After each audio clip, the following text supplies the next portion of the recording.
Why will I give you my... Ulo na ba?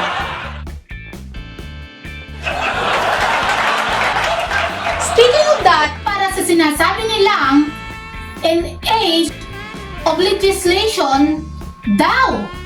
To inquiries in aid of legislation, Very clear po, it is in aid of legislation. Dapat, prerequisite po, nakabalangkas na yung batas.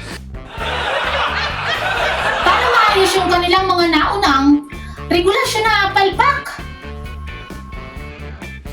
Hindi mo alam. You do not even, you are the president. And you do not even know. Sa tindi ng kanilang panggigisa. The chair, she's waiting for me. Meron din namang mahilig sa citing and contempt. I move that Ms. Cassandra Ong will be detained. Cite in contempt, Ms. Garma. Around, I will move to detain. Once again, I move to cite in contempt.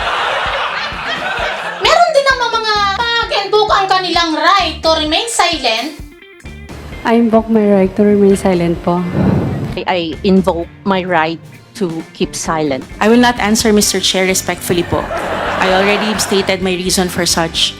So you are invoking a right. Kaya naman itong ating mga mambabatas, talagang asartalo.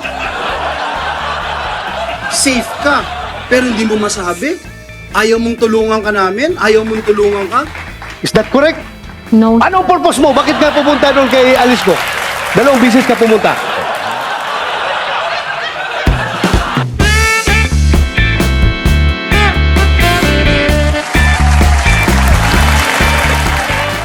Hello, magandang gabi!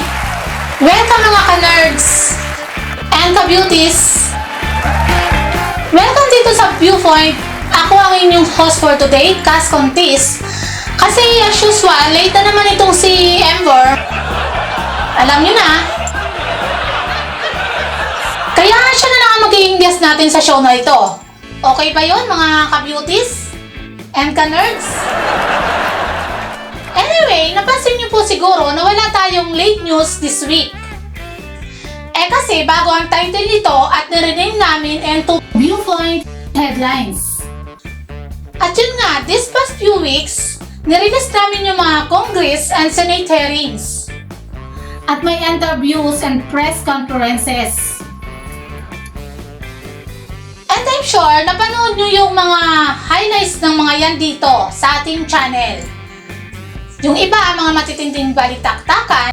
Kasi ginawa mong kargador. Paano ngayon kung mapagbintangan sila? Dapat mauna po yung kabayo kaysa sa kalis. to question the constitutionality, file a petition. At yung iba naman ay mga nakakalukang eksena. Why will I give you my... Ulo na ba?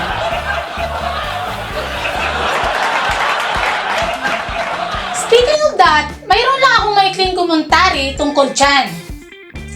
Ayon kasi sa ating mga mambabatas, nag-conduct sila nitong public hearing at nag-invite sila ng mga resource person na may kinalaman doon sa subject ng kanilang tatalakayin.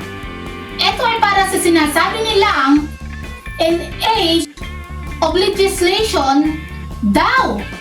To inquiries in aid of legislation, Very clear po, it is in aid of legislation. Dapat, prerequisite po, nakabalangkas na yung batas.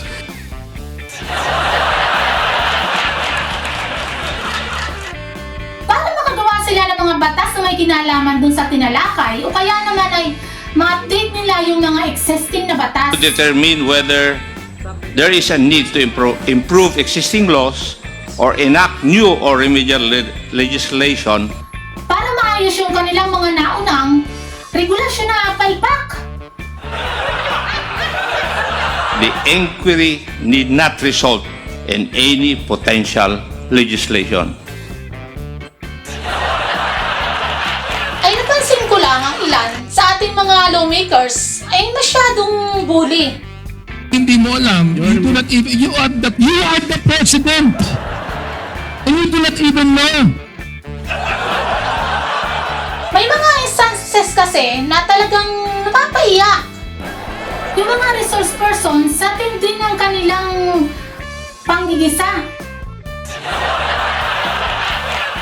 mother's grave.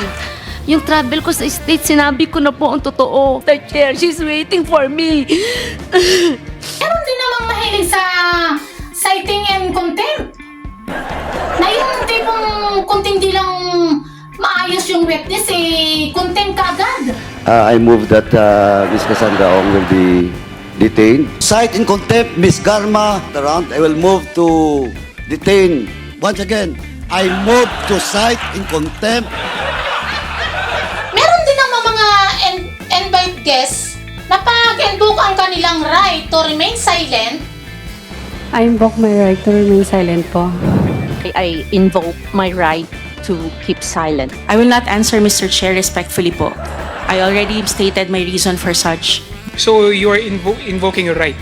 Ay wala na silang makuhang impormasyon. Kaya naman itong ating mga mambabatas, talagang asartalo. Safe ka, pero hindi mo masabi? Ayaw mong tulungan ka namin? Ayaw mong tulungan ka? Is that correct? No. Anong purpose mo? Bakit ka pumunta doon kay Alice ko? 2 bisis ka pumunta. Anong purpose mo doon? Be, sige. At syempre, meron din namang mga resource person na talagang palaban. Patunayan po yung katotohanan na nakalasaad sa dokumentong yan, dapat meron pong testigo na nakakita ng ginawa yung dokumentong yan. You allowed her as my comment and then you will not allow Please wait as my comment. Sige, itanong ka muna ngayon before we proceed. No. Hindi tayo magkakaintindihan. Dating tayo sa korte, hindi naman tatanggapin yan. At yung tipong mga wala silang magawa kundi suspend ang hearing. Prepare these questions with my Guilt is personal. Pin me down on semantics. Okay.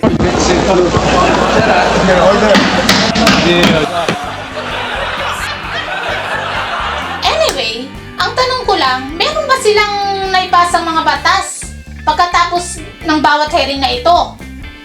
Yan ang tanong. Meron na po. Ano?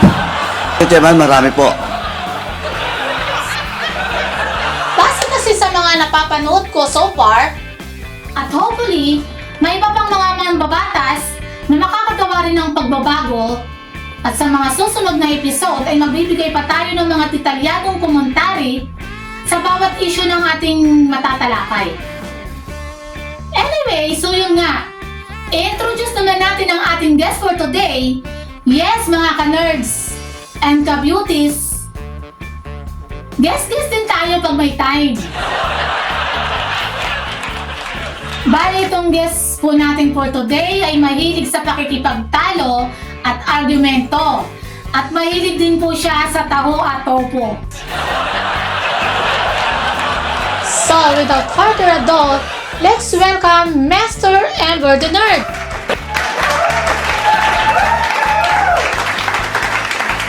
Ako talaga yung guest. Syempre ako yung host ngayon, kaya ikaw yung guest.